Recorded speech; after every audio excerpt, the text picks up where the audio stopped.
Hey, everybody, and welcome back for another deep dive with us. We always like to get, real and personal with you guys. And I think this is a topic that a lot of us are thinking about these days. We're diving deep into covenant living today. And, well, specifically, what it actually looks like for us as millennials trying to, follow Yahweh in a world that, let's just say, maybe doesn't always make that the easiest thing to do. It's such a fascinating topic, especially when you consider the source material that we're looking at today. It's from a podcast episode, and it's actually called Covenant Living, Hmm. Faith, Commitment, and Practical Steps.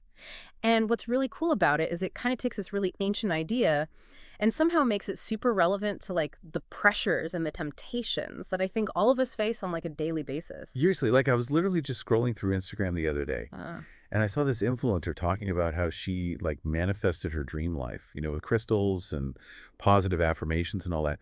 And I was thinking, okay, well, that's cool and all, but where does Yahweh fit into all of this? Hmm. That's a great question. And honestly, I think that's exactly where this whole concept of covenant living comes in.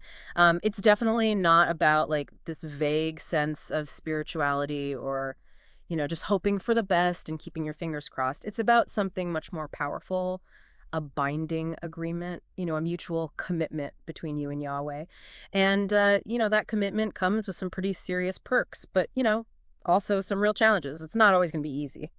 Okay, so let's break this down a little bit. What exactly is covenant living? Because I think even among, believers, there's like a lot of confusion about what it actually means. Yeah, totally. I think at its core, it's really about a relationship that's based on promises. And, Yahweh promises to guide and protect his people, to provide for them, to bless them, all of that. But in return, we promise to live according to his will, to follow his commandments, and to honor him in everything that we do. Gotcha. So it's not just a one-way street, like it's actually a two-way commitment. Exactly. Think about it like, like a marriage. Both partners make vows, both partners have certain, responsibilities. And the strength of that relationship totally depends on both sides, upholding their end of the bargain. That's a really good analogy. Uh-huh. And I think for a lot of millennials, the idea of commitment, like whether it's in relationships, careers, or even faith, can be kind of scary. Mm. We're so used to instant gratification, swiping left to right, having a million options at our fingertips.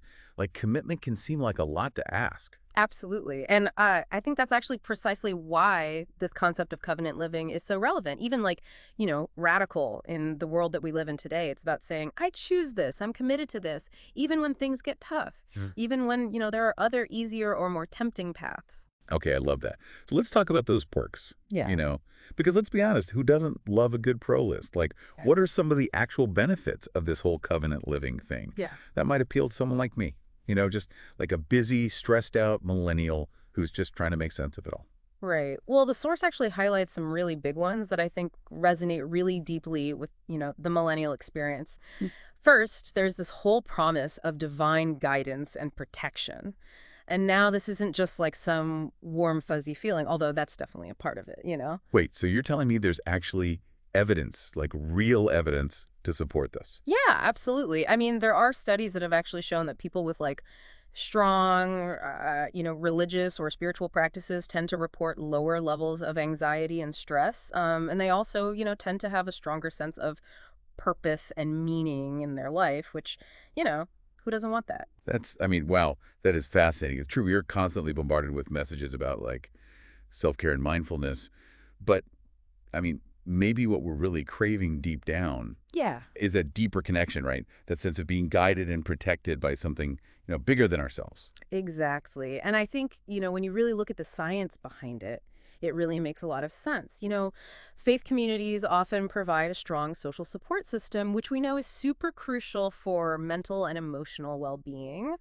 Plus, practices like prayer and meditation, which are pretty common in a lot of faith traditions, have actually been shown to have really calming effects on the nervous system.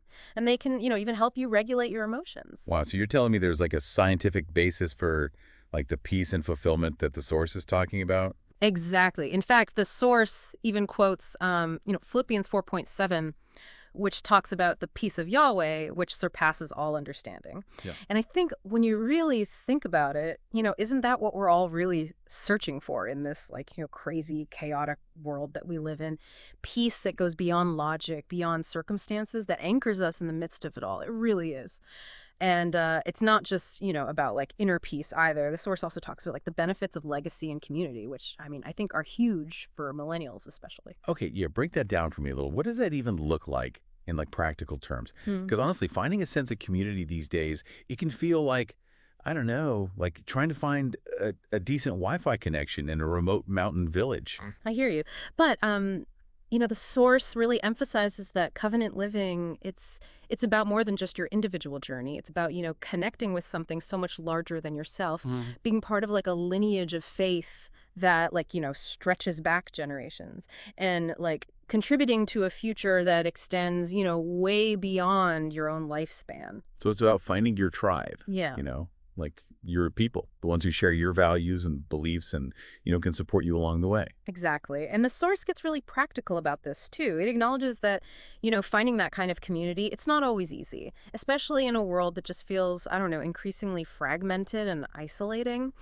But it encourages us to look, both online and offline, to be open to different forms of connection, whether it's through a local congregation, a Bible study group, or even just an online forum or something. Yeah, no, that makes a lot of sense. Because let's be real, we millennials are pretty good at building online communities.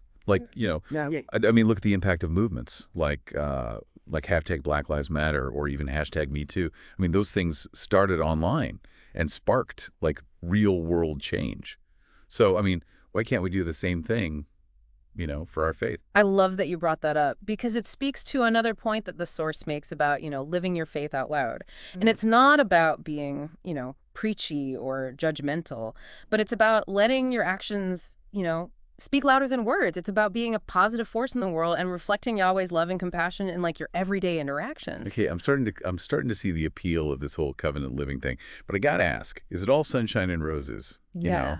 Are there any downsides or cons to this way of life? Well, the source definitely doesn't shy away from the challenges either. It acknowledges that living by a covenant in the world that we live in today, it can be incredibly difficult. Yeah, I can imagine. What are some of the specific, cons that it mentions? Two big ones kind of stand out to me. The world's pressure and then also the need for sacrifice. Ooh, those sound intense. Let's start with the world's pressure. How does that play out, in a millennial's life? Well, just think about it. We're constantly bombarded with messages that tell us to, chase success, accumulate wealth, achieve that, picture-perfect Instagram life.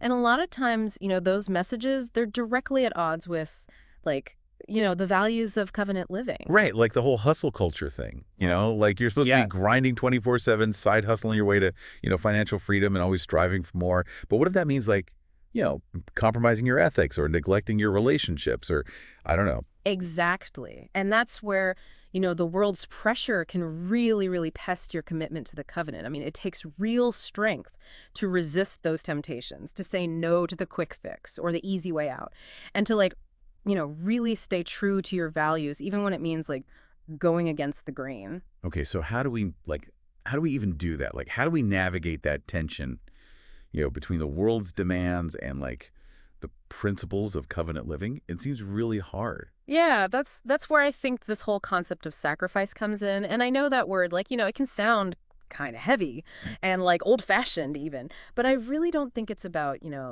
deprivation or self-punishment or anything like that. It's more about making choices that are aligned with your values, even when those choices are difficult or unpopular. So it's more about prioritizing what truly matters. Exactly. Sometimes that means, saying no to that extra shift at work to spend time with, your family. Or to volunteer in your community, Maybe it means turning down a promotion that would, require you to compromise your ethics. Or maybe it's as simple as just choosing to spend, an hour in prayer and study instead of scrolling through TikTok. Okay, that makes a lot of sense. But honestly, it still sounds really hard.